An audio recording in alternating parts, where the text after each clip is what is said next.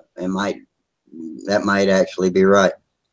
Now, also something some people don't understand is there is a chat box on YouTube if you're watching this video as it's recorded over on the YouTube side, and if you type into that chat box, we can't see you type here. Yeah, you can. Oh, I Go didn't up, think you could. take your mouse, go up to the top left, and there's a blue button, or a blue button that pulls out there, says chat. Click on that chat box, and that'll open up on the right hand side of the screen. Okay, I'll try it. I'm opening YouTube now. I didn't even have it open. No, right from your control room. No, yeah. Okay. Where you have control room on the left, then Hangout toolbox, then I see. cameraman, screen share, and the very top is chat. So if you click on chat, it'll open up on the right hand side of the screen. Hey, you taught me that.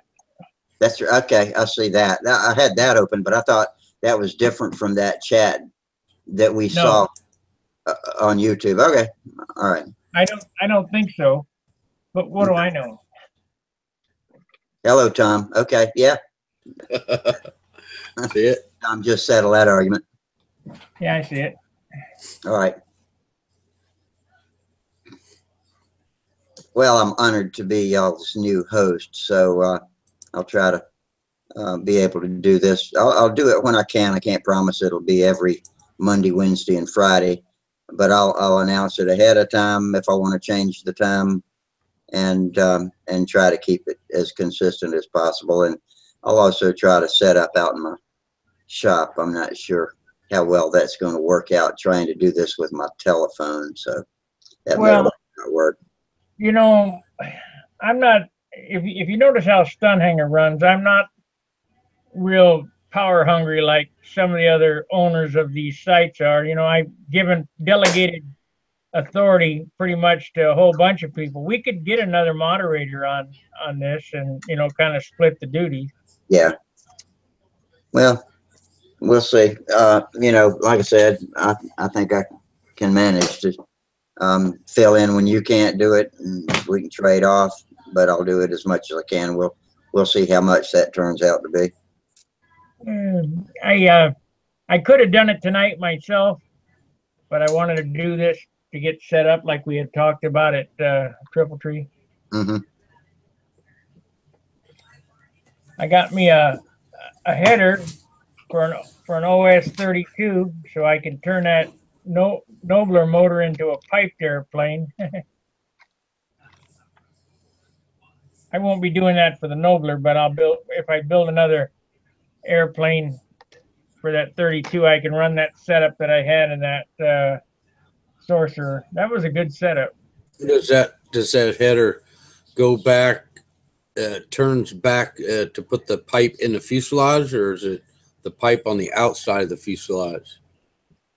Well, the pipe's on the outside of the fuselage this way, but what I do is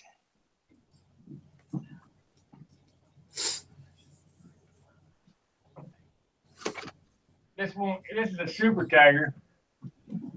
I build a straight firewall, and I take this pipe, so it would be on the outside of the fuselage, and I turn the motor at this angle here with an RC radial mount, or like this, so that the pipe will be running straight down the center of the fuselage.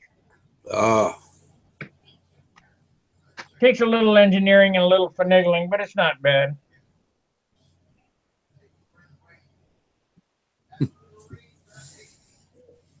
I have so many airplanes to build. I want to build that Bearcat, and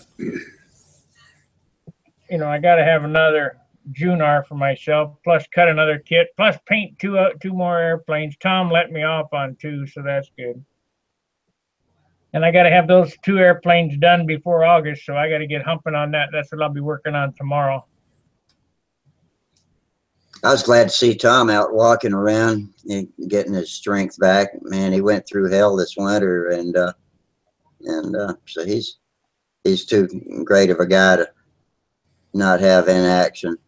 So I got to know him a little bit. Hello to him, because he'll be watching. Oh. Hey, Tom. I'm glad I was saying nice things about him. So.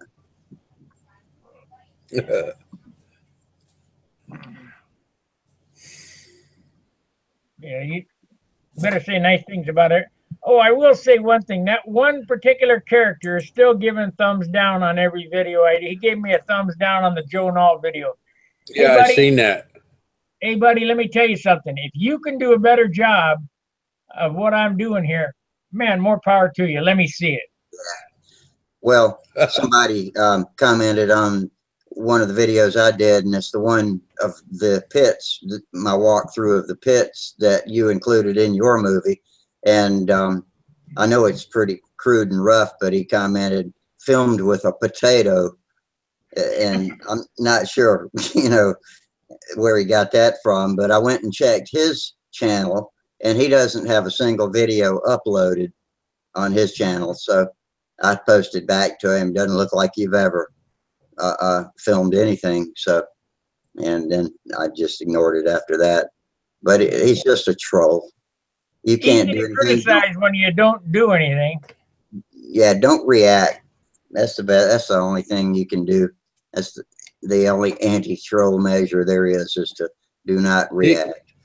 This person could just be doing it just to be ornery. Well, that's what a troll does. Well, hey, man, you know, if you can do a better job, go for it. Show me. This is Missouri. Show me. Yeah, Missouri's show me state. I do the best that I can with what I got.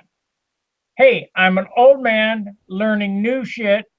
I didn't know anything about programming, anything. So, I mean, pretty good, I think.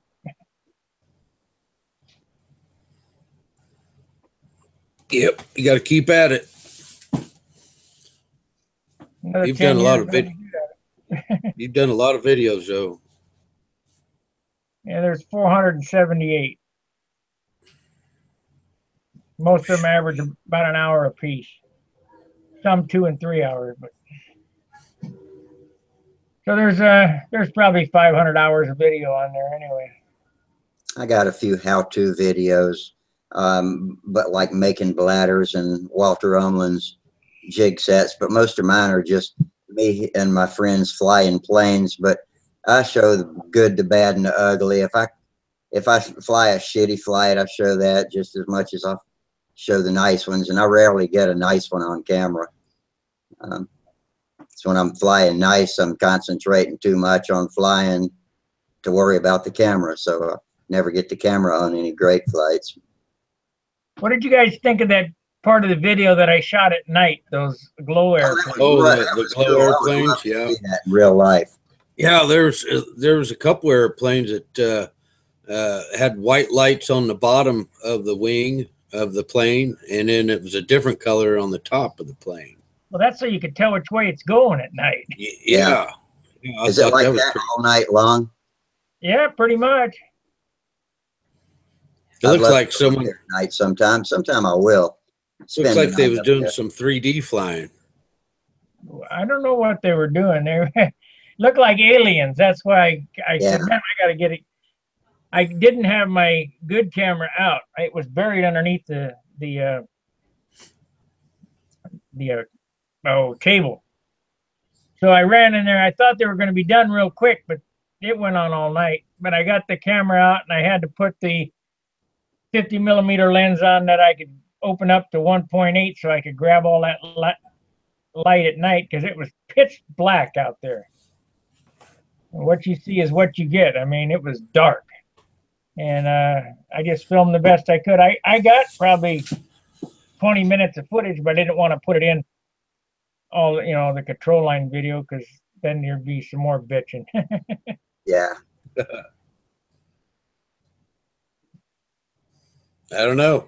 I've never seen a control line, personally fly like that. I know they make lights on them. They do. We had them at SIG one year when glow lights first came out. They weren't LED. Those were LEDs on those airplanes. Yeah. You get a lot of power. I mean, you get a lot of light for a little bit of power, so you don't have to have big batteries for them. So the guys at SIG one year, that's been quite 10 years ago, had glow sticks taped to the wings, and they were flying at night. It was kind of cool. Yeah, that is kind of cool. Then, of course, you can watch Danny Banjock fly his jet at night, and it's a glowing red. Yeah. That's something to watch anytime. Yeah, that's fun. It's fun to watch. It's so loud. that Ringmaster was a big one, huh? Oh boy, that super Ringmaster. That was huge. Yeah. That's as big as Danny Banjock's flight streak. Yeah. Jeff Trackler's building one. But Banjock has a lawnmower engine on his. That guy had a 75 on his. Lawnmower engine. Well, it's a weed eater motor for sure. It's a big engine, and the Bislab has a bigger engine on it. Huge. You have to fly that with two hands. Yeah. Do they fly the whole pattern with that? With what? A Bislab or the with them big planes? Ringmaster, he done real good. I guess he was in beginner, wasn't he? I never did see it fly. No, I don't know. Was that one of the Brazilians, or who was that? No, it was just, I think he won beginner with that airplane. It flew all right. Yeah. I saw that take apart. Brazilian take apart was a nice plane too. The what one? The one with Embry Riddle written on the wing. That Brazilian take apart. Yeah, it was nice. Yeah, I never got to see it fly either. What class did he fly in? Intermediate. No, wait a minute, advanced, because he was on that other beginner. Advanced was on one, so yeah, advanced. Yeah, if he was an intermediate, he would have been with me. Yeah.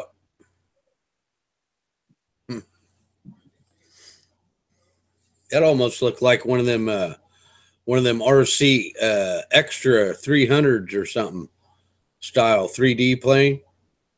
It was big. That's what that looked like. Yeah. I guess the cord on it was almost 2 foot at the root. What, the wing?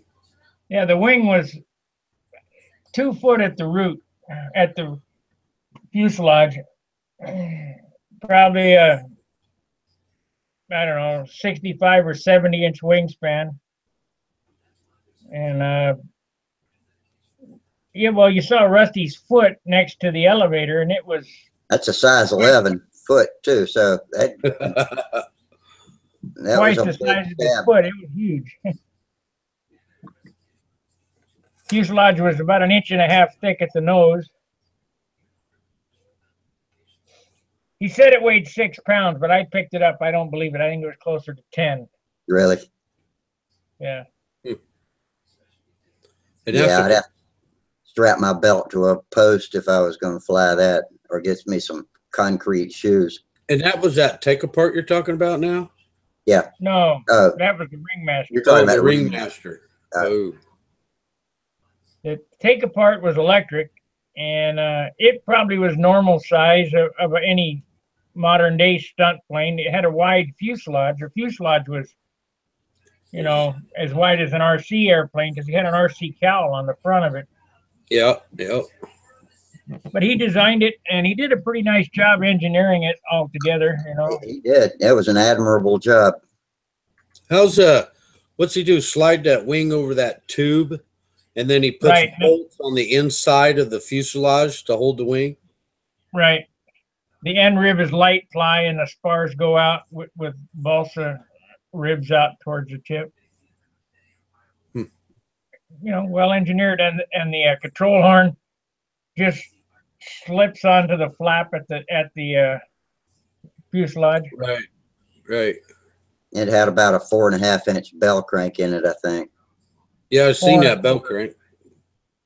I thought it was 4.5, but he said it was 4 1/4. 4 1/4. Yep. Yeah, bent down over the spar. It's pretty cool.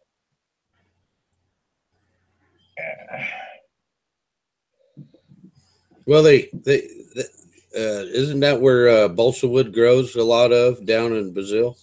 It's no, Ecuador. Huh? Ecuador is the only place it comes from. Oh, really? Yeah. But it's a wet forest. It's a rainforest type of wood, isn't it? It's a hardwood, and it's actually a weed. Wow. Someone posted on Facebook the balsa wood under a microscope, what it looks like. You ever seen that? No, I know it's a hardwood though. It's in the same category as oak. It just looks like honeycomb.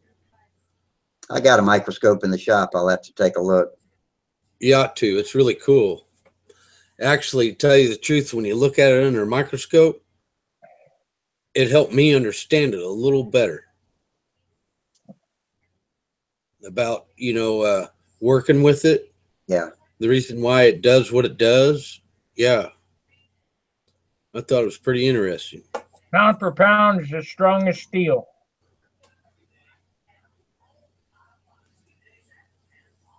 I don't know, but it's fun to work with. I like working with balsa wood a lot better than I do steel.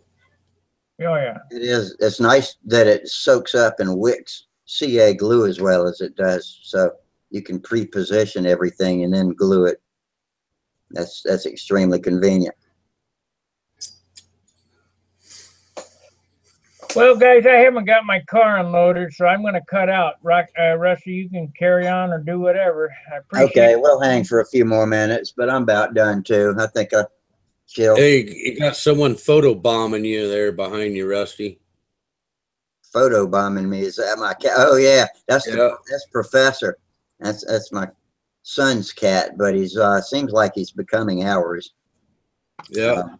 All right, guys, you have a good evening. All right, take it easy. You too, Sparky. Good to see you again. Good night. All right, good night. Oh, I didn't get to say tight lines. See ya. I get to say that now. Fair winds and tight lines. Yeah, that's it. Fair winds, tight lines. See ya. All right, I'll have to practice that in the mirror. Yeah, yeah, and different ways too. Yeah. In different faces. Get it to where it looks pretty hip hop.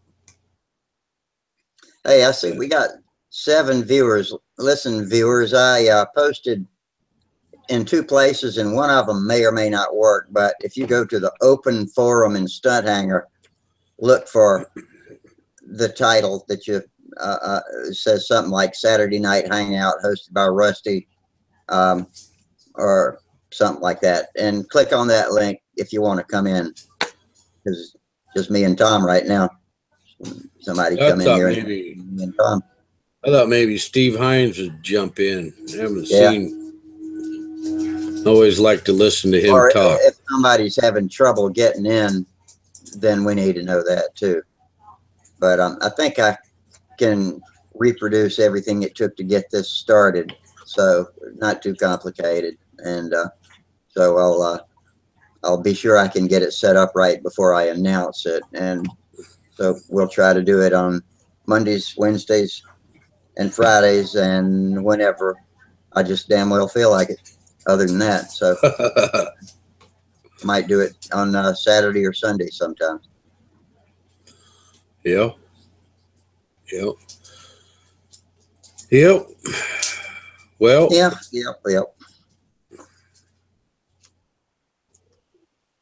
Yeah, I wish I had something to show. Yeah, I But don't have anything to show and tell.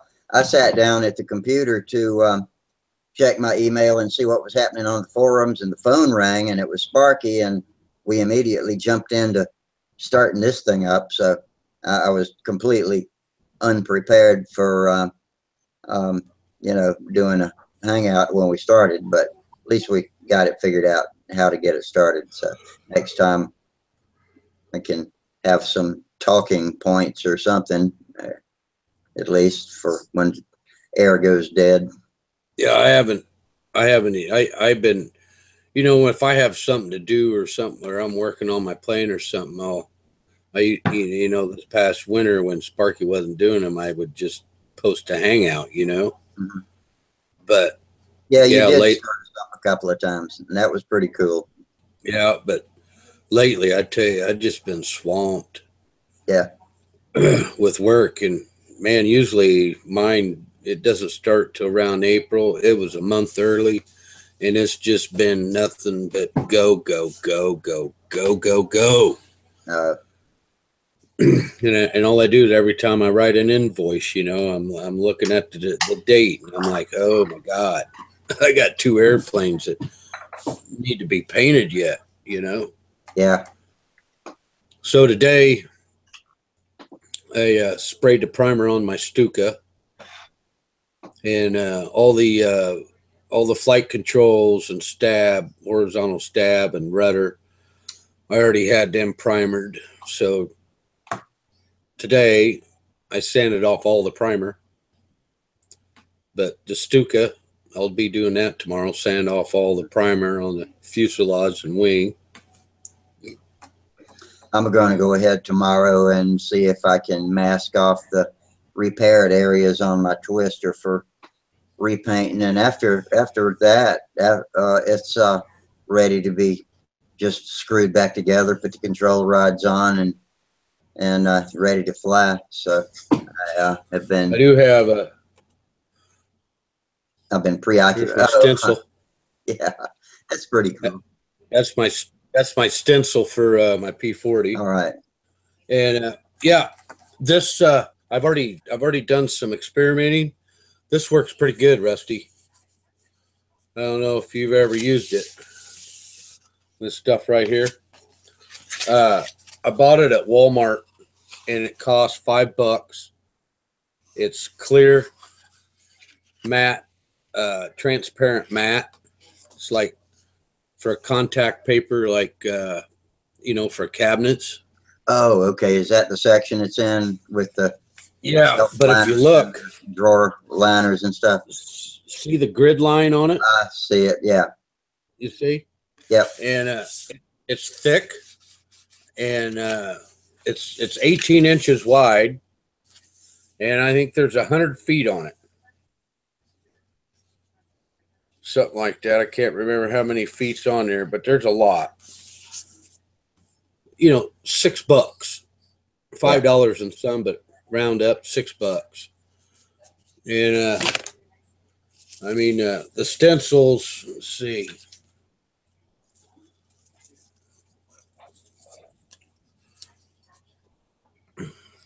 There's one of them. Stars and Stripes. Yeah. And you got the little star. Yep. Okay. And here's the skull. Yeah.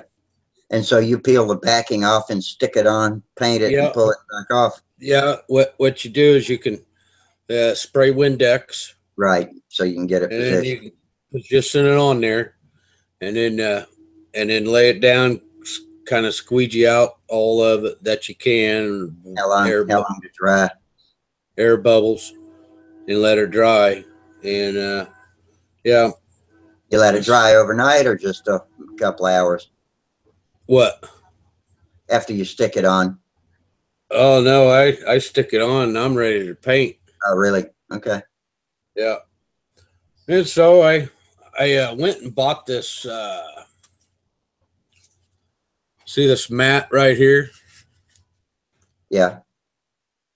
That is that's You go to the store, it's just a cutting board. Hmm. Man, it's great.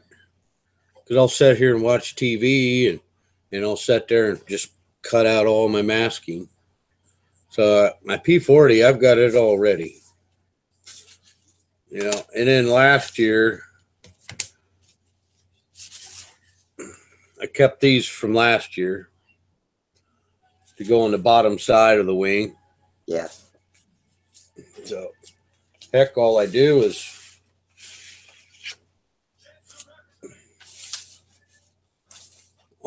I print this out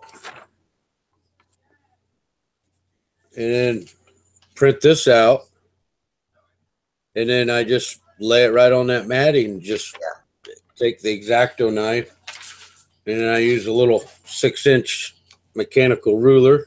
Hmm. Just cut away, watching Are you TV. using a inkjet printer or a laser printer What's that? to These? print those colors on there? Yeah, That's just my regular everyday ink printer. inkjet printer. Yeah. Yeah, I it's not have a jet printer. trouble with mine fading in the sun. I did my Tasmanian Devil on the decal paper with the inkjet printer, and the reds turned to yellow after, about, I don't know, a few weeks out in the sun. Yeah. I wonder if Now, I took it and had somebody do it on a laser printer, I wonder if that cooked on toner would hold up to the sun any better. yeah. I just wonder. I don't know. I don't have access to a free one. Staples Yeah, are charged leg.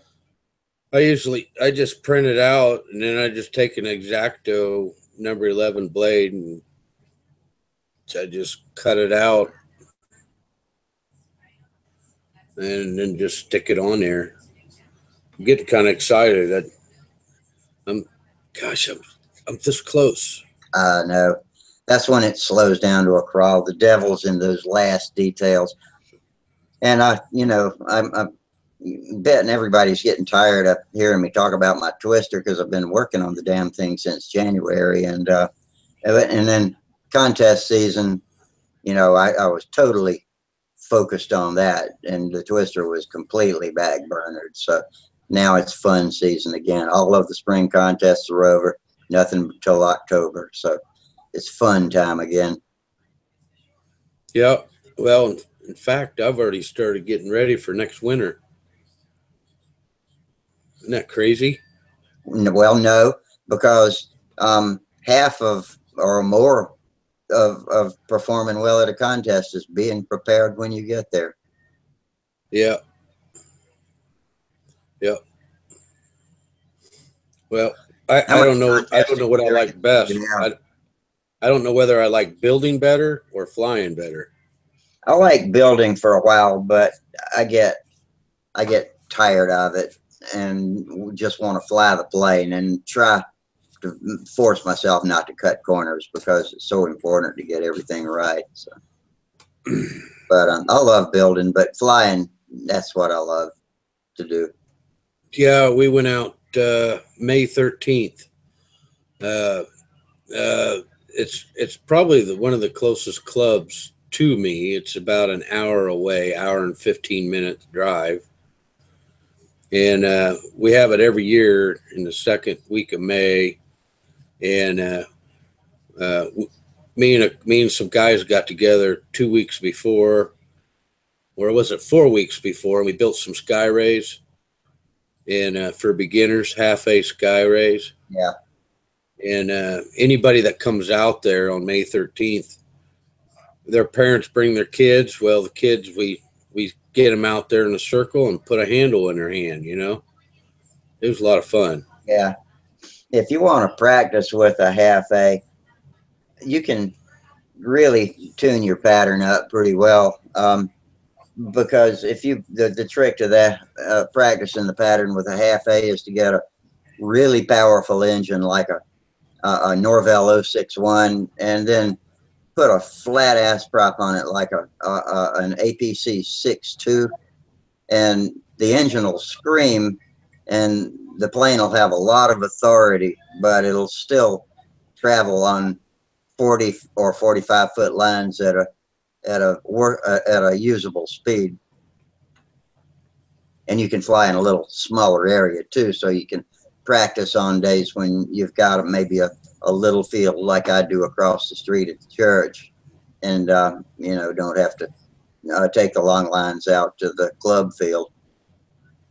But that 8662 with a really powerful engine on a half A makes a good stunt practice plane. That's a good idea. Yeah, I think I've heard a couple guys talk about doing that. Yeah, what I need to do is I need to concentrate on getting some planes built over the winter and get done before, you know, before the end of April. Yeah. I'd like to have my projects done before the end of April. And then that way I can kind of relax and kind of just concentrate on flying for a change. I always nuke my plans with a wreck or something, and then all of a sudden have my flagship plane in a grocery bag and needing to get it back going, and there go all of my winter projects that I was going to do for fun and for preparing for stunt season. But that's my problem, you know. So I need to get over that. Yeah. I'm just glad to be back. You know, I thought I was never going to be able to do this again, and then all of a sudden, the control line gods granted me another shot at it. So it just went, oh. Yeah. I went in with no practice. Last pattern I'd flown was October with a basically unknown borrowed plane, and made myself real happy. I did well. And at Triple Tree, I got better score sheets than I've ever put up at any contest before. So you know, even if I could get back, I never expected to improve, and I did. So it just icing on the cake. Yeah. Maybe one of these years I can maybe hitch a ride or tag along with someone that's going that way, or yeah. That's pretty far for me to travel. It is. I got a buddy in Missouri named Kim Stricker. He's one of my friends from the Cox Engine forums, and I should invite some of those guys over here to join up on our chats. But he is retired and making a hobby of traveling to all the different places that he's never been before. While he was over here, he went to visit the Wright Brothers Memorial in their museum, and he came to Huntersville and hung out with us for the weekend, getting videos and meeting people that he'd only met on the forums before, and so that was fun. So maybe you can get something like that going on. I don't suppose retirement's in your near future, but somehow, some way, maybe you can get over here. Sparky made it, and he came in October to Huntersville, and he came. I don't think he came to Huntersville this spring, but he did make it to Triple Tree. That Joe Nall contest that's just a great fun event. Well, I bet I'd love to go. Yeah, I watched the whole video, just shaking my head, going, man. Yeah, that's a paradise. And the weather. Wish I was there. The weather was perfectly behaved. It had been windy all spring long, just too windy. And when we flew, it was perfect. There was enough breeze so you could feel the wind at your back. The wind is your friend. Just you know, let it keep your lines tight. You don't have to backstep. And there wasn't any swirling turbulence up top. And it was like that all week long. And I didn't go all week because, you know, I had my other things I have to do. But I went up Thursday for the judging clinic.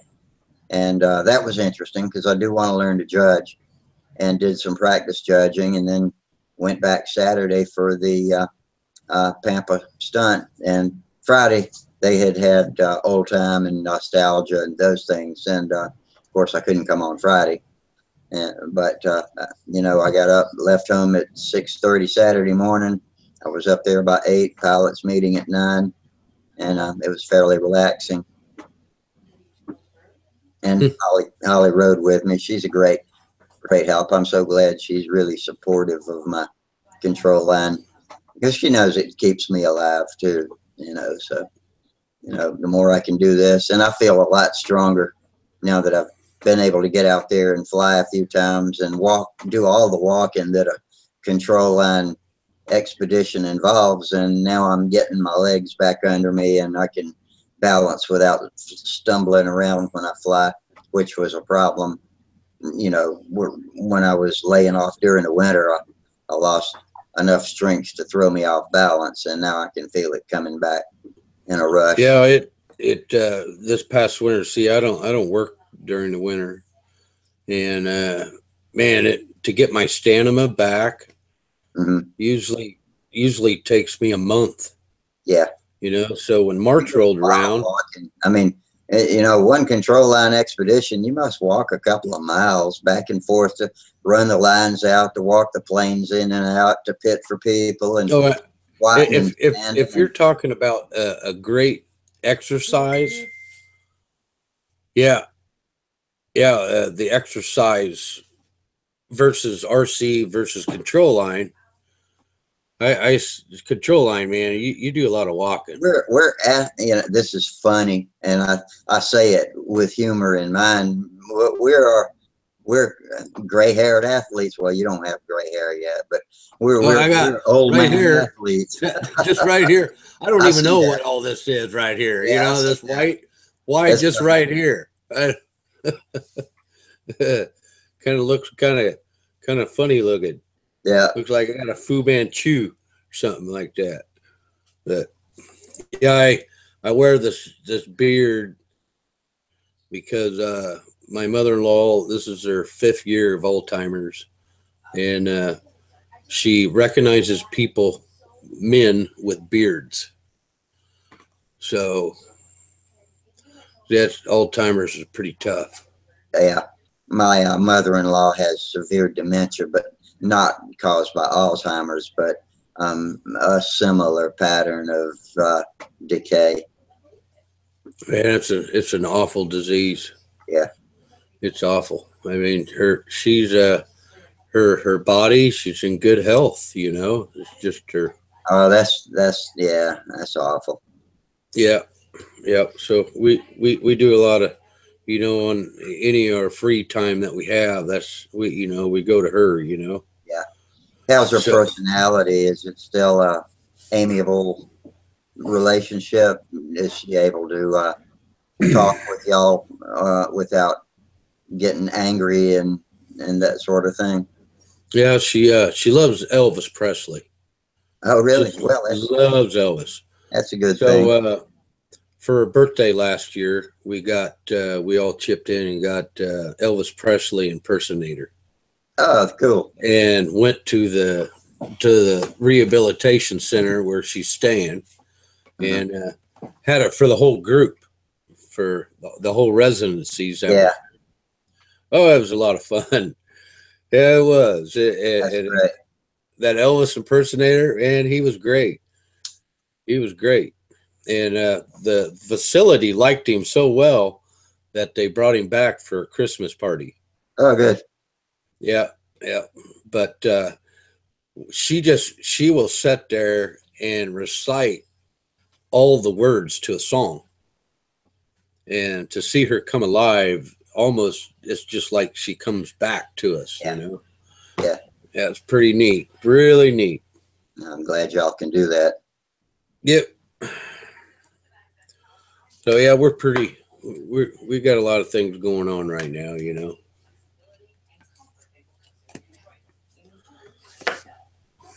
Let me try something. You know, we still got 6 viewers.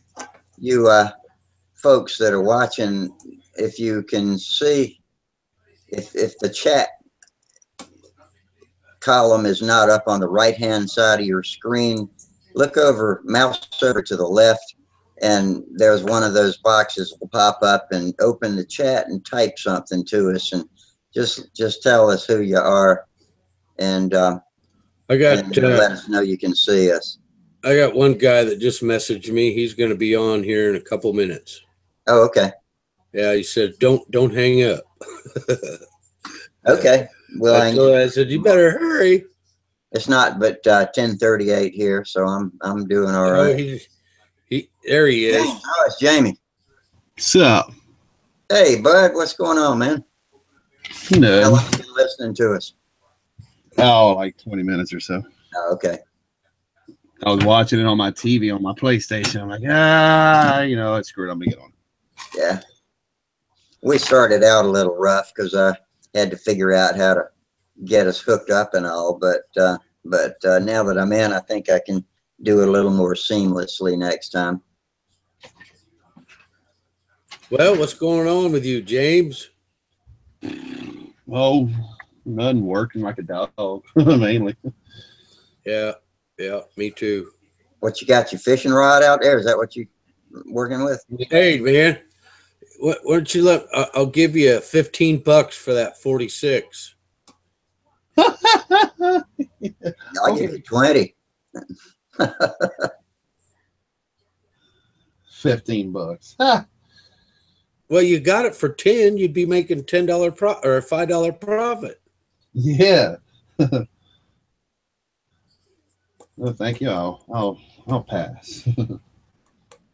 What been flying anything? My Brodak Ringmaster, I finally made it a weekend before last. How'd she do? Great. Quite nice. Yeah, I think it does. I think the motor. Yeah, I think you got the motor running pretty good. I think. Yeah, I undid the remote needle valve, but I got the actual NVA, and man, it just I ran 2 full tanks before I flew. I set it up in the stooge, and it just hummed. I mean, great. And when I flew it, the wind was kicking a lot. And with the first flight, I had it a little too rich with the 9.4 prop, and they recorded, I think, 6.4-second lap times. Oh, brother. Wow. So they're hollering at me, don't do nothing. Don't do nothing. No kidding. So, I just flew it around, landed. A little while later, I needled it up again, and that time it was doing great. It never burped, never did nothing, never skipped a beat, just constant. That needle valve assembly made that much a difference compared to that remote shit that I was using. Yeah, the only experience I've ever had with the remote ones is that they drain back when you're trying to crank it, and that always makes it difficult. Now, like a RC, it's fine. RC playing with the remote, it's fine. But I mean, that's a different kind of flying. Uh-oh. There we go. So what prop did you end up using? A 9.4. I kept the 9.4. I just needled up on it a bit. And 9.4 APC. And the third flight, man, it was sadly I had it all recorded, but my battery went dead in my camera before the third flight. And but that flight, that's. Well, let me get this straight. We're talking about an LA-46, right? LA-25. Oh, okay. Yeah, Okay. 25. All right, that makes. That's what he's got on his junior ringmaster. Junior. No, it's not a junior, is it? No, it's a regular. No, it's a regular. Yeah. And in fact, I went to my dad's today, and I forgot it. I went over there to get it, and I forgot it. It's a brand new LA-25 that I won at a contest in like 2010. Never been run, brand new in the box. Wow.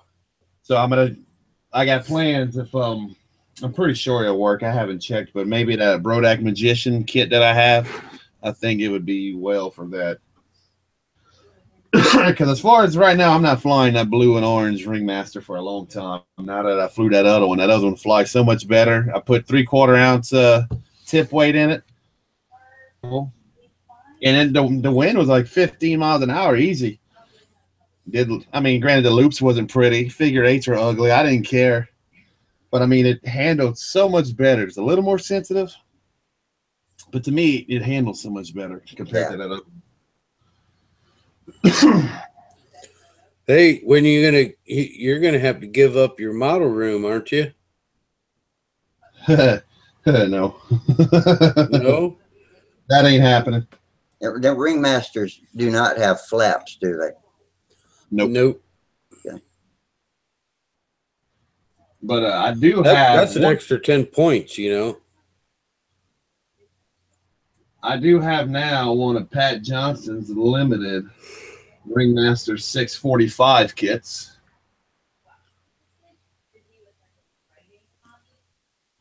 So that one I'm gonna use the LA 46 on whenever it is I get around to building it. See, Rusty, he can multitask. He can talk and rig a run at the same time. Yeah, I could probably do that. But I can't talk and work on the computer at the same time. Oh man, hey, I could do many things. yeah, that's what I've been doing the last 2 weeks is boats. Been working on boats. I sold my dad my RSM boats. P40 kit, and so I used the money and bought me a new bass rod. Instead of buying another kit that I absolutely do not need, I need a new rod. I got the same ugly stick I've had since 1980 for my surf rod. I love that old rod. Ain't nothing wrong with an ugly stick. I got a 4-foot ugly stick. My surf rod's a big 9-footer, but still they're all built about the same. They're made in China now, but mine's an old made in the USA one. Made right here in Columbia, actually. No, but darn. There for a minute there, I thought your buddy there on that chair, that cat, was gonna jump right on your shoulders. He loves to look behind my head, but no, yeah. He's a good 7 feet away, actually.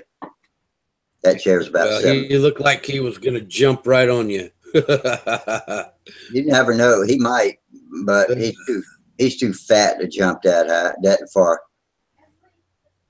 What's your shirt say there? Who, mine? Yeah. This is the Bob Shaw Stunt Championship. Oh. And it's got a picture of a pilot doing a wing over and one of those guys that likes to squat like that when he does the wing over. Yeah. This is the one from 3 years ago. And I like it because all the new ones say Stunt Championship down here. But I like to wear the t-shirts under another shirt, so it says Stunt Championship right up top. So yep. I got one from every time, but this is the only one that's got it written up here. Not that anybody notices. You looking? Any of you two looking for any airplane kits, control lines? Nah. Depends. Tell me what you got. Maybe I'll start looking for one. Yeah, a buddy of mine, he's got, oh man, probably 90 kits or so. Just trying to sell. I'd like to have a Genesis. That's a full scale. I mean, a full fuselage plane, and it's really unique looking. But I am not. Bob Hunt's Genesis. Any full fuselage planes. Is it Bob Hunt's Genesis? No, I don't know. I guess it is a Bob Hunt model. The one I saw was at Triple Tree, and I don't know whose it was, but it was painted up with that Genesis beer colors and font. Yeah, that was Genesis. That was the Genesis. Yeah, I think that's Bob Hunt's. Really? It's a nice looking plane, man. Yeah. It's got a fin that runs all the way down the back of it. It's just cool looking. Yeah, it is. Yeah, it is. Hey, did you show Jamie your first place? No. I'll see the video of it. Yeah. While I was in Corpus during the week, I watched the video. Oh yeah, yeah. Oh. It's nice. That guy, Alan Perrette, that was sitting right next to you. It could have been. No, it was he. He flies with us. Yeah, that's where I seen him. I seen him in your videos. Yeah, Oh, yeah, He you could flies have. in a New Orleans club, but he comes vlogs with us in Baton Rouge sometimes. Yeah. Yeah, this is the second time I've seen him at Triple Tree. I met him year before last out there, and then this year he says he watches all of our online chat sessions, so he might be watching us right now. Oh, Hello, yeah. Alan. That dude's Hey, good. Alan, he's a pretty cool dude. I like him. He knows a lot of stuff too about you know, working with tools and making jigs and all kinds of cool stuff. Tell you what, he can fly that Ringmaster Deluxe too, bro. That yellow and blue one. I mean, that thing is nice. Even in person. In person, it's even better to watch.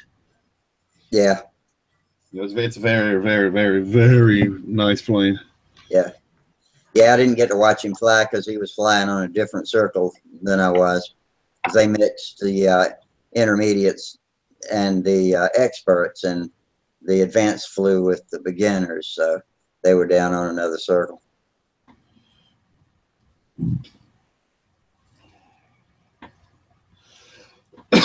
Shit. Can y'all see my coffee cup? Bunch of rabbits. That's my fucking bunny cup. There you go. Give me my what coffee cup you want, Rusty? Give me that. Give me my fucking bunny cup. Oh.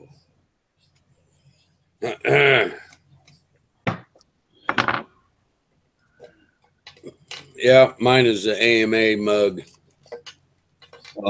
Mine's the Pampa. Oh man, I want one of them. I'm not a member of Tampa. Oh, you should be ashamed of yourself. I know I should, because I want Stunt News. I should join up. I forgot the new issue's out. Sure enough.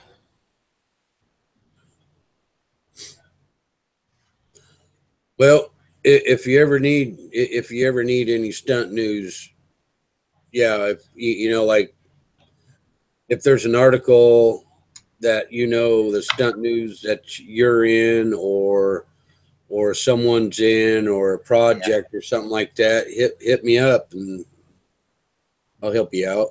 I should write something for him. I regret that I never wrote anything for Control Line World. I used to write for magazines a lot, but never do anymore. It would help them out, I would imagine. Yeah, probably so. Because back in the '60s and '70s, people wrote build articles all the time, and fun flying articles or whatever. And I like writing stories anyway, so I should maybe do that. I wrote an article. Gosh, when was it? July, August issue, September, October issue. I wrote an article. Stunt News. Yeah.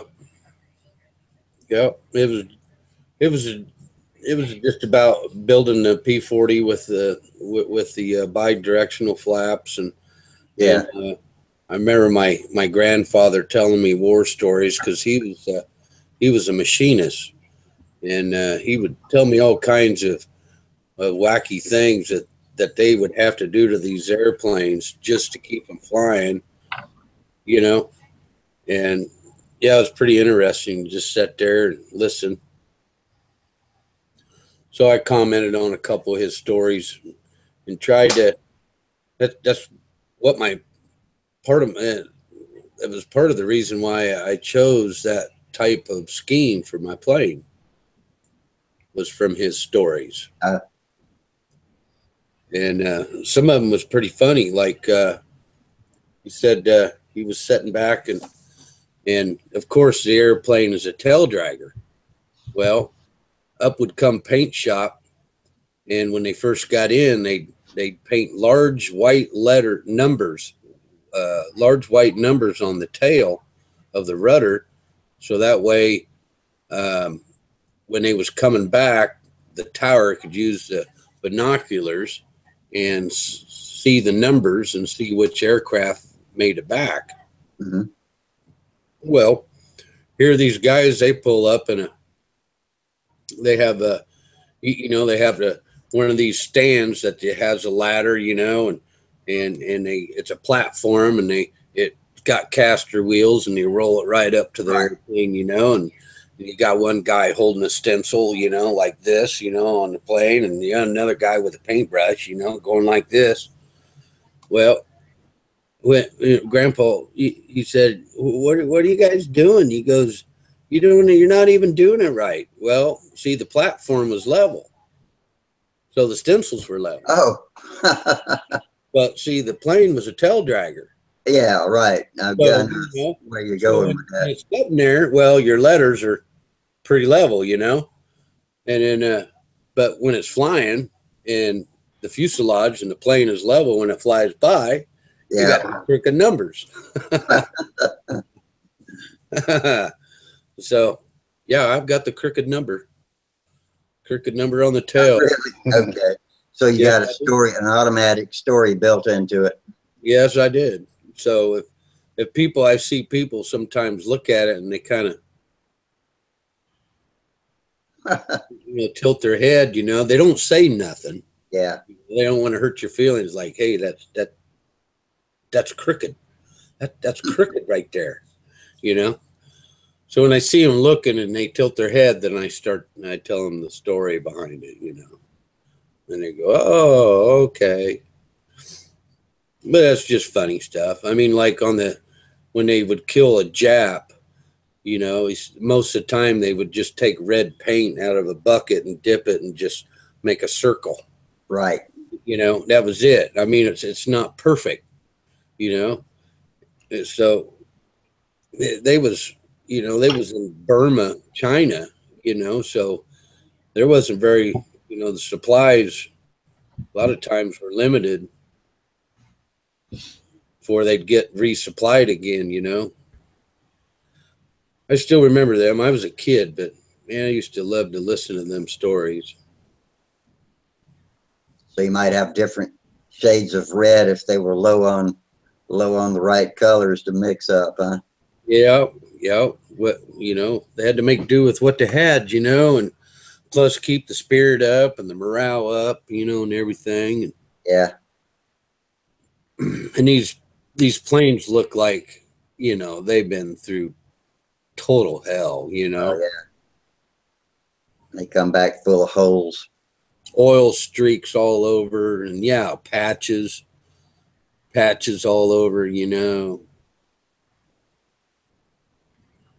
Yeah, they look pretty rough. So I got my Tuskegee Airman scheme that I'm going to put on this Sterling Mustang as the twin to my Yak 9.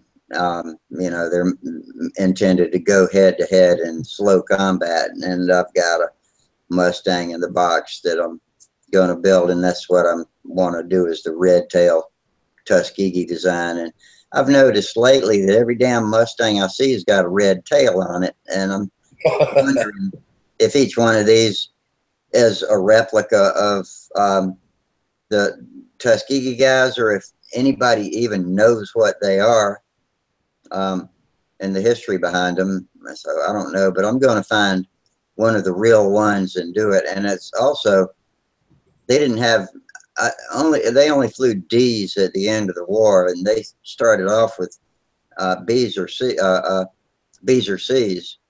which had the turtle deck and not the bubble canopy. And so mine's going to have I haven't decided if I'm going to make it. I kind of like the look of the B's and C's, but I respect the flyability of the D's. They were a much better airplane. They could fly higher, faster. Have you seen that movie that's out, the Tuskegee Airmen? I have seen a movie. I haven't seen anything that was published recently. They got 2 of them. They got one of them that's called Tuskegee Airmen with Lawrence Fishburne, Cuba Gooding Jr. and whatnot. It's not terrible. Then they got one called Red Tails, which was made by George Lucas, who did Star Wars and whatnot. And visually, it's amazing. Yep. Storyline wise, it sucks. The acting sucks. Which one's the newer? George Lucas is the newer one. Red Tails. That's the newer one. That's the newest one. I'll check. Whichever one I haven't watched, I'll make sure I see that. Because even though, I mean, you can put that in your DVD and push pause, and you can take a good look at the airplane. You know how the paint scheme is. Well, now I know who one of our viewers is because I just got a picture of a red tail texted to me. A buddy of mine in Pittsburgh. Let's see here. Oh, it's a real freaking plane. It's not. Let's see if I can get a full size picture of it here. Okay, double tap. Oh, I see your. Wait a minute. Oh, I see. Hang on there. Okay. I'm getting too much glare. I see your social security number, your address. Oh, no, you don't. You just stole everything off of my telephone, didn't you? Now they know where you are. I'll be getting all that shit in the mail now. Hi, Chris. I got just a magazine subscription you would like. Here's another picture. Here's another picture of it with the nose of it. The yellow. Yeah. I had a couple of plastic model P-51s that had schemes, and it had the yellow, kind of like a yellow stripe on the nose, yellow stripes on the wing, similar to that. It's not hard to find actual schemes, accurate schemes for it on Google. Oh, he's texting me again. Let's see what he's got going on here. More pictures. Okay. Because at the World War II Museum in New Orleans, they got a Mustang hanging up there, and it's in a supposed Tuskegee scheme. And from what I've seen, it looks god awful. But I mean, that's not to say it's not accurate. Who am I? I wasn't there, you know. Oh, there's a good picture. He's sending me a shitload of them. I'm going to have to take them and send them to my computer. Let's see. That's the best picture yet there. Yeah, I can't get it to focus. Yeah, I much prefer the B model over the D model by looks. Yeah, looks. I prefer that canopy because it reminds me of a P-40. Yeah. So what's wrong with that? Make my Sterling look like rather than the D. Oh, it looks like a P-40. What was that all about? Well, it's the way how the cockpit's made. That's what it reminds me of. Looks 10 times better than a P-40. Here is Pat King's Ringmaster Trainer 3. Looks like a Ringmaster, shaped like a Ringmaster, not finished, to be finished another time. Yep. That wing looked like a good paddle. Hey, that wing is 3/8 thick. Yeah, it is. 3/8 thick. India 29 on it. Oh yeah. Is it just a slab, or have you got it shaped like an airfoil? Oh no, it's a slab wing. That's how it's made. And I mean, it's yeah. stout. I heard it ring when you knocked it. It sounds like a drum. Yeah, Oh, it did. One coat of dope and then Rust-Oleum on it. Oh yeah. Okay, maybe 2 coats of dope. You need to try that Duplicolor Perfect Match acrylic lacquer. That is good stuff, and it dries like dope as fast as you can put it on. Only it's not fuel proof, so you got to cover it with fuel proof clear. Yeah, right. I went and got. I was at Walmart and asked for a material data sheet, and by God, I picked out 3 cans. I have Krylon and Rust-Oleum, and one of them's acrylic lacquer, and there's another one, but I'm not too sure what it's made of yet. But it shows for cleanup. It shows that mineral spirits. So I'm thinking it's a urethane. It must be, because urethanes are resistant to all those solvents. I love Minwax. You know, I think it's kind of heavy, but when I slap half A's together, or if I just want to fuel proof an area or screw holes or whatever, then I whip out the Minwax and dab it on with a cloth. Yeah. The urethane Minwax or the water base? No, the urethane, the solvent-based Minwax. The polyacrylic is the water-based, but it's not it's not resistant to anything. What about the I've seen the Minwax that comes in a rattle can. I think that's the same stuff that you get in the regular cans. So like you like spray it on for like a clear coat, you know, like you do Yeah. like Rust-Oleum or whatnot, and just let it sit. Right. Thing. Yeah, it's Gonna have Hellman Spar or something like that, and it'll be a little yellow. I think if you get the clear, it's not. That's the indoor outdoor. Then it's just as good. It just doesn't have the UV protection, but nor does it turn as yellow. I have not tried it over decals and stuff though. I haven't tried it on anything that's painted actually. I know, except for small areas that aren't going to show, but I don't know. It might look crappy if you covered it as your main clear coat. Yeah, because I mean, I know I could do Rust-Oleum and not clear coat it. You know, I use, if I want a good clear coat that doesn't turn yellow, I use luster coat, and it'll go on the the lacquer, the duplicolor lacquer, and and have no reaction at all. You can lay it on as heavy as you want, not that you would want to, and it won't hurt it. But with Rust-Oleum, you got to be real freaking careful and dust it, let it dry, dust it again, let it dry, and build it up, or it'll crackle and bubble. And then if you put it on too thick, no matter how good you do it, over the next few years, it's gonna spiderweb crackle anyway. But yeah. Well, I was thinking like not even doing it because like that Ringmaster right there, I'm gonna do a Rust-Oleum on it. And what I wanted to do a paint scheme of like a Fulker Eindecker, which I already showed Tom. But if you're familiar with anything World War I, it's basically a scheme kind of like that. You know? So it's basically like a beige CDL color. So I figured, okay, I'll find some tan Rust-Oleum in white. You know, I could get the crosses from a Aviojet, you know, get whatever little decals I need if I wanted. But I mean, I just wasn't sure if I wanted to go all out with it or go some silly, funny color with it. I had a friend of mine that gave me a link to Cali Graphics. Yeah, I've seen that. Yeah, I went on there, and yeah, he's got some pretty good paint scheme. You know, it's vinyl stick on. Yeah, but yeah, I'm not too sure about the clear coat, putting the clear coat on top of it. Because like the one from my Ringmaster, my other Ringmaster I got from Aviojet, and it already comes fuel proofed. And he had called me up and told me I could add to it if I wanted to. I forgot what it was though. I can't remember.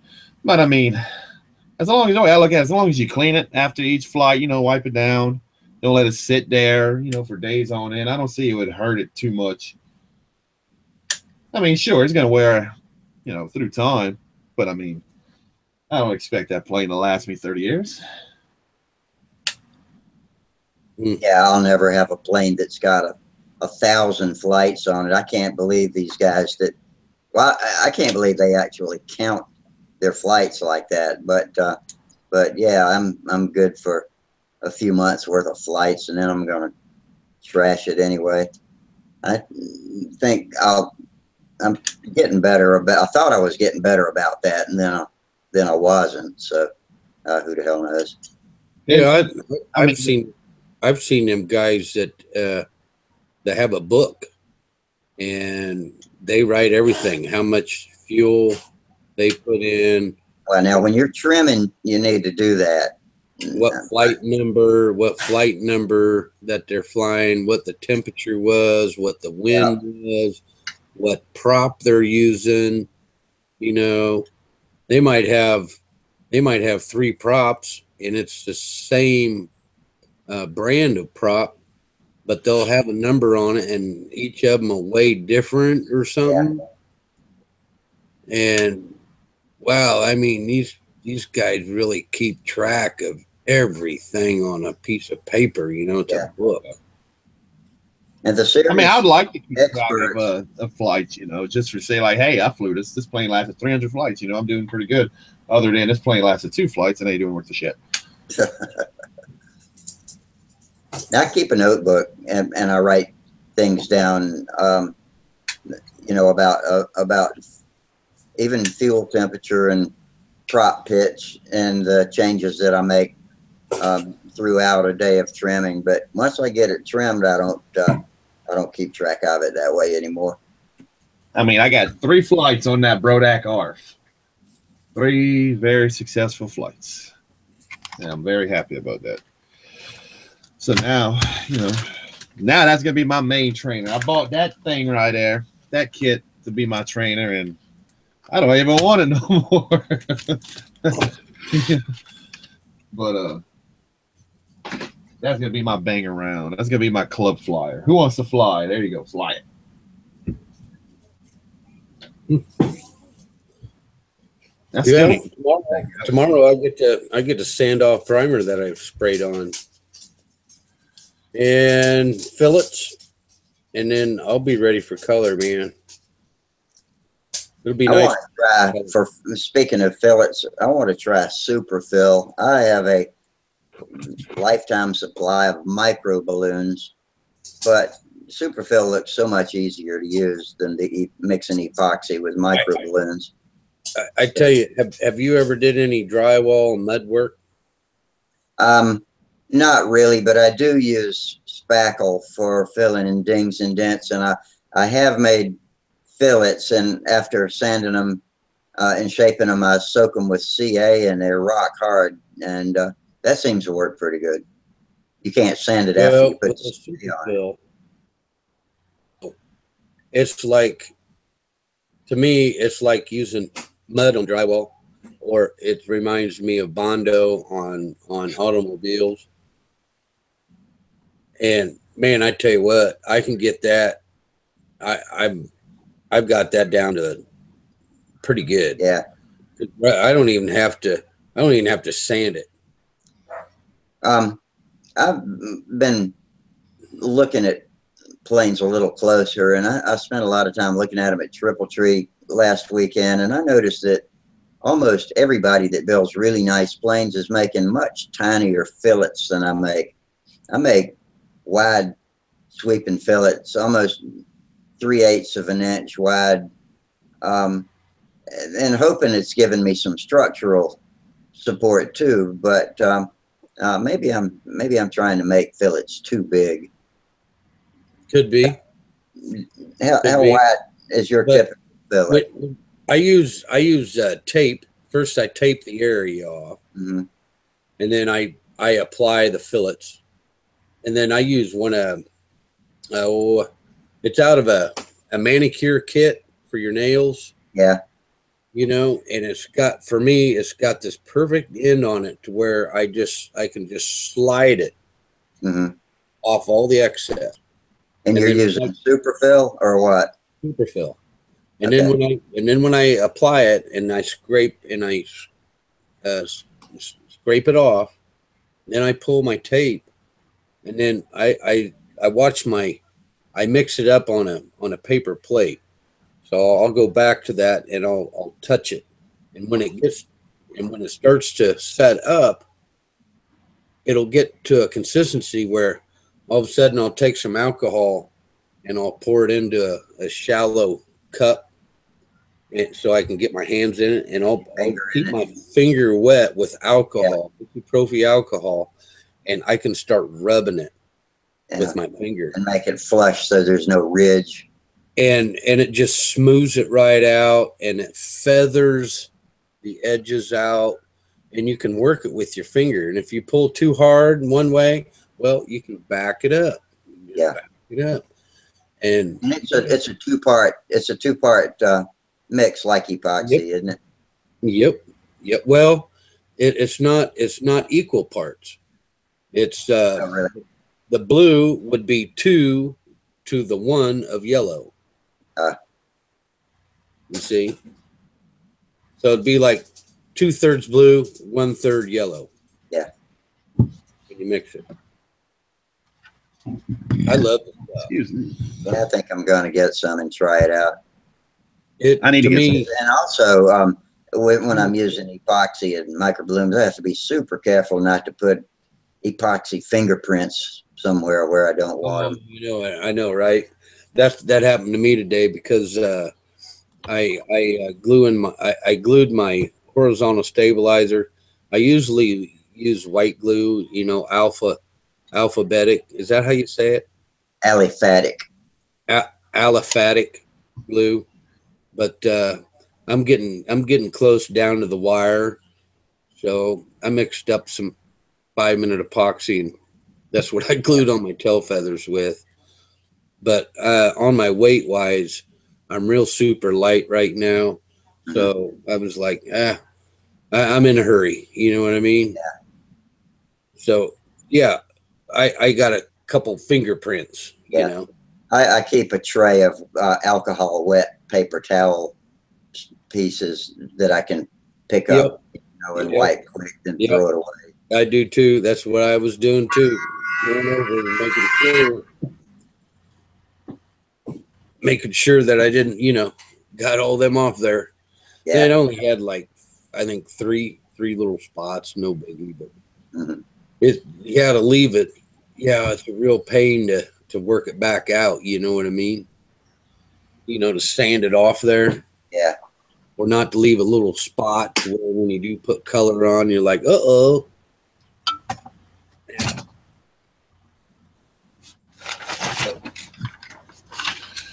I might not get the Stuka done in time, but I'll at least have the P40 I'll take with me. Yeah. I'm pretty confident, you know, that thing should just fly, because I've made sure that everything I've done is you know, good enough. Doesn't live here. Which plane was it that we were laughing? You had us laughing one night about misunderstanding Sparky, and ended up laying coat after coat after coat of dope on without sanding in between. What plane was that? Oh, it was the primer. Oh, that's right. It was the DC 540. Yeah. Yeah, it was the primer, cans of it. And I used 5 cans on the plane.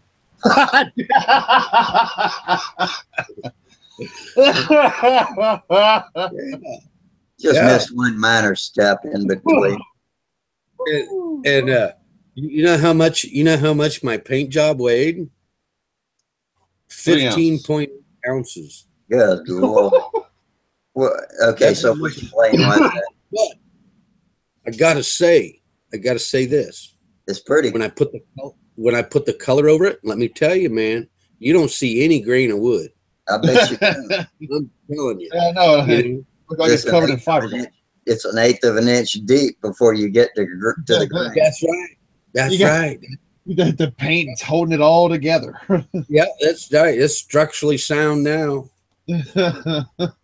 Ready-made hanger queen. Well, no, not really. That's what I was just said. That's my P40 with bi-directional flaps, and I'm flying it. What do you mean by bi-directional? I meant to ask you that earlier. Well, I'd probably have to show you a picture. It's just think of it this way. You got your regular standard flap, right? Mm-hmm. This one's got 2 flaps on it.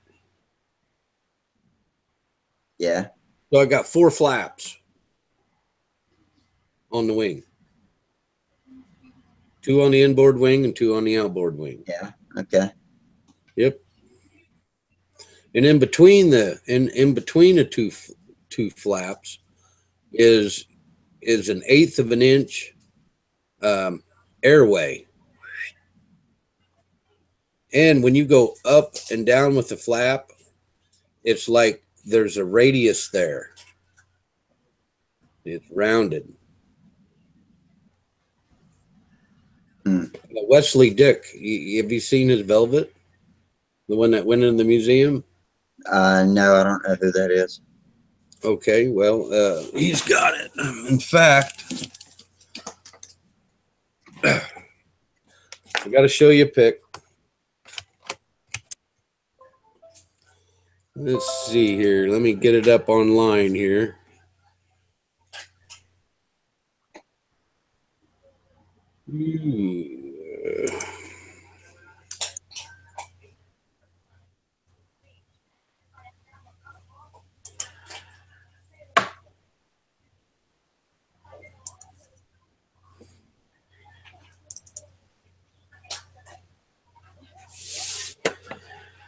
Okay. Yeah, I'm going to share my screen with y'all.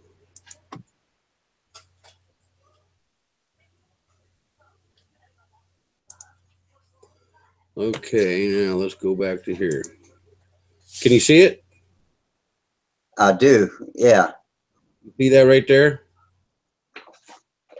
See the two flaps? I do. Yeah. Oh, okay. I'm glad you showed us. I was not picturing what you were saying. Yep. Well, this is a plane that's got the 5 coats of there are the 5 cans of primer on. Okay, let's see here. Okay, am I back? Yeah. Okay. I don't think I'm sharing my screen now, I don't think. Can you see that P40 now? Hang on. Let's see. No, all I see is you. Oh, okay. All right. I stopped it. Yeah, usually there's like when I share the screen, there's like this little tab down at the bottom that says that I can stop it, and it wasn't there. So I clicked on something else and it went away. So now I know, hey, that was Last kind of a time cool I short. tried to share my screen, I ended up putting 700 screens up, all stacked on top of each other. I never did get that to happen. Yeah, I like that screen sharing because if I have a question and I can't describe it, I'll say, well, here, I'll show you a picture when I'm trying to, helps out. But that P40 there that I showed you, that's what I'm going to take. That's what I'm going to take with me. I had it a little tail heavy, but I added a spinner hub, and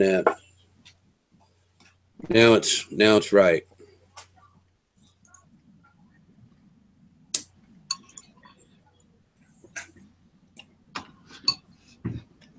What do you? Yeah, I sold my P40, so it's gone now. Goodbye. What are you eating? Cereal.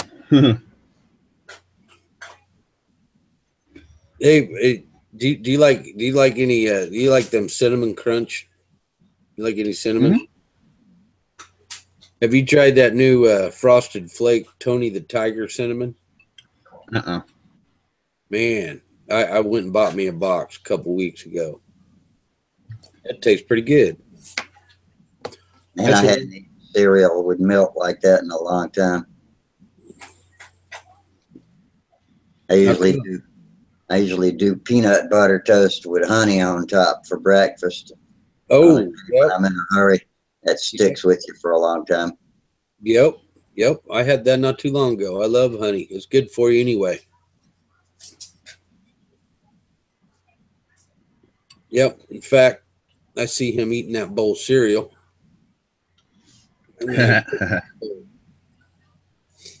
Well, dudes, it's 11:21 here. I think I'm gonna take the rest of the evening and take a quick look at the forums and see what's in my email. But now that I know how to get the group chats going, I'll be calling y'all up, and hopefully we can get some of the viewers that are hanging in the background to join with us. And when I asked a while ago if some of the ones that were watching to post, I don't see anything on our group chat column over here, but when I Neither way. get off, I'm going to go to YouTube and see if all this recorded and look and see if any of them showed up over there. What'd you say, James? It should be because I watched it through YouTube before I got on. Really? Yep. Okay. Well, fellas, tomorrow's another day, and it's Sunday. Happy Memorial Day, and to all the veterans out there, my brothers and sisters. Thank you for your service. Yes, absolutely. Put I your American flags up if you got one. Well, yeah, I do. I usually post on Facebook. I usually post my yearly picture of me when I was at the DMZ in Korea. Yeah, I never see much from on my feed from you, but I know you're there because I see likes a lot of times. But here, not much. here lately, you know, sometimes I make comments, and then sometimes all I have time to do is roll down my news feed, and I see like things, I like it, and I gotta 12-foot long page by the time I get to it, so I miss 90% of what comes onto my feed. So y'all have to forgive me for that. Yeah, I'm just hitting like buttons and stuff, and sometimes I'll make comments, but man, in the mornings, here lately, I'm on the go, gotta go, and then that stuff disappears down the page in a hurry anyway. But anyway, so I'll be seeing y'all in the funny papers, and in the meantime, let's see, what am I supposed to say? Fair winds, tight lines. See ya. Remember, like, share, and subscribe. Oh yeah, that's right. All that. Like and subscribe. And whoever you are out there disliking us, carry on. So, carry on. All right. Good night, everybody. Later. Good night, dude.